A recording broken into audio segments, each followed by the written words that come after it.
There's never been anybody ruthless. I'm Sonny Liston, I'm Jack Dempsey. There's no one like me. I'm from their claw. There's no one that can match me. My name is Not Seeing the Dream. I'm a 15-year amateur boxer, giving my views and opinions on everything boxing related. I'm here to give you guys consistent, reliable, unbiased commentary. Boxing is my passion, slaying trolls is my hobby. Hope you enjoy. Like, comment, and subscribe. YouTube. So according to Boxing News 24, Teddy Atlas, well-renowned trainer, Hall of Fame trainer of Mike Tyson formerly, says that Errol Spence is going to go the distance with Yordenis Ugas, and then he's going to win the fight. With the highlight, what he said basically, he said that somebody like Yordenis Ugas, who is a counterpuncher, needs to be in a certain environment to do their best. Like with Manny Pacquiao was extremely fast, throwing a lot of punches, but leaving himself very open. He was very reckless with his punches. He also said that Errol Spence is cautiously aggressive. He stays behind the jab. He goes down to the body.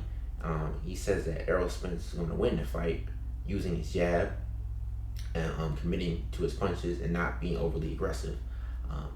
Yordenis Ugas, he definitely has a chance to win this fight. This will be my final breakdown for this fight, my actual prediction for everything that's going to happen and is leading up to this fight on April 16th. You should definitely check it out. It's going to be a very good fight, but I have Errol Spence winning by unanimous decision, but I think it's going to be a very close, competitive fight. Errol Spence is a coming forward fighter, but like I said, he's cautious, he's aggressive. He knows how to make sure he doesn't get hit with big punches while coming forward. It's very hard to make Errol Spence fight off the back foot for the entire fight.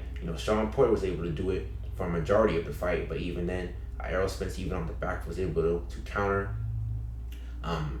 Sean Porter a lot. Sean Porter would often leave himself very open. He would take the full brunt of his punches. That's how he got dropped by Errol Spence's 11th round. He was coming forward trying to throw a punch, and then Errol Spence caught him with the left hook and dropped him. Yordenis Ugas is a very, very, very skilled counterpuncher. He has a very good jab, looping overhand right, which I think is going to give Errol Spence problems. He has a lot of style similarities to Kell Brook, and that's what leads me to believe that he's going to give Errol Spence trouble for the first 6 to 7 rounds. I think that he's going to be using his jab, throwing combinations in spurts. That's what Yordenis Ugas has to do in his fights. Yordenis Ugas, like I said, is going to be throwing an overhand right, which I think is going to hit Errol Spence a lot. But I don't think that Yordenis Ugas has enough power to hurt Errol Spence. That's why I think that Errol Spence is going to, continue slowly and break down Yordenis Ugas.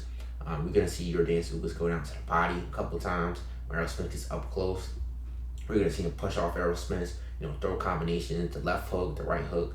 I think his best punch throughout this fight is going to be the looping right hand, considering that Errol Spence has the high guard. There is no punch that Errol Spence does not do well. He's a very, very solid fundamental fighter. Both of these fighters they actually have a lot of style similarities, but I would say that Errol Spence is is better fighter and is more technically sound and is more aggressive and comes forward more. So I think that the first 6 to 7 rounds are going to be very, very competitive. We're going to see Yordenis Ugas have his moments going down to the body, to the head. We're going to see Errol Spence, using his jab, going down to the body, throwing the right hook, the left hooks to the body.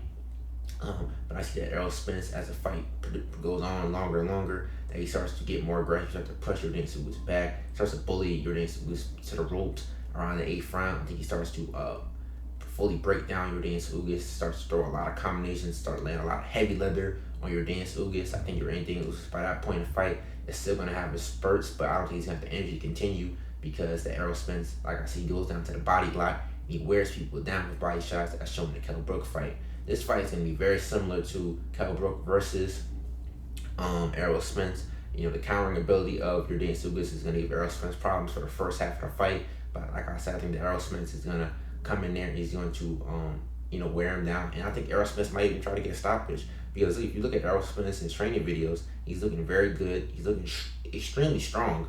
Because look, in the Danny Garcia fight, he looked a bit skinnier. He wasn't throwing as hard as he usually does. In this fight, he looks more lean. He looks more muscular. He doesn't look like he's drained himself, and that's good because, like he said, he admitted himself, he tends to blow up before fights, gain like 30 pounds, 20 pounds. But this fight, he's been very disciplined. And before the ice injury, he was ready to go fight Manny Pacquiao, and he still stayed in shape. So I think he has a point to prove that he wants to come in there and make a statement. But shout out to Ugas for taking this fight. Most definitely, he definitely has a point to prove. He came from Cuba, as we've seen in All Access. He lived a very hard life. His first 15 fights, he had 3 losses. He wanted to quit boxing. He came back and started to make a successful run, beating fighters like Ray Robinson. He gave Sean Porter a very, very competitive fight. I thought he beat Sean Porter, Omar Figueroa, Abel Ramos, and many other fighters. He's built up an impressive resume at welterweight. So Ugas definitely has a chance in here to win this fight. He definitely wants to make a statement. A lot of people are underestimating him, think that he's not going to be able to win this fight. So that's why I think that Ugas has a very live chance in this fight. But I think the fact that Errol Spence is so aggressive and he throws so many punches and he comes forward and he's very defensively responsible while doing it is what's going to give him the edge in this fight. But Ugas definitely has a chance.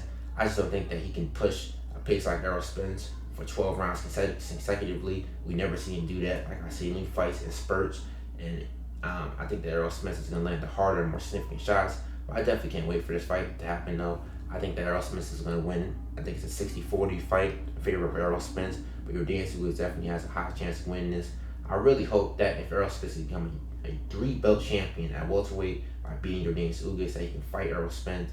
And I'm going to take Terrence Crawford for the WBO belt. For Undisputed, it's a fight we wanted to see for years. It's between 2 of the best pound-for-pound fighters. Not disrespecting Ugas, but these fighters, Errol Spence and Yordenis Ugas, have been going at it for years, especially when Terrence Crawford moved to welterweight. And we wanted to see this fight for years. We wanted to see the best fighting the best. And these are two very, very special fighters. Their fight would be equivalent to a Tommy Hearns versus Sugar Ray Leonard type of fight, or Hagler versus Hearns, or Roberto Duran versus Sugar Ray Leonard. Those type of fights. It's that big of a fight.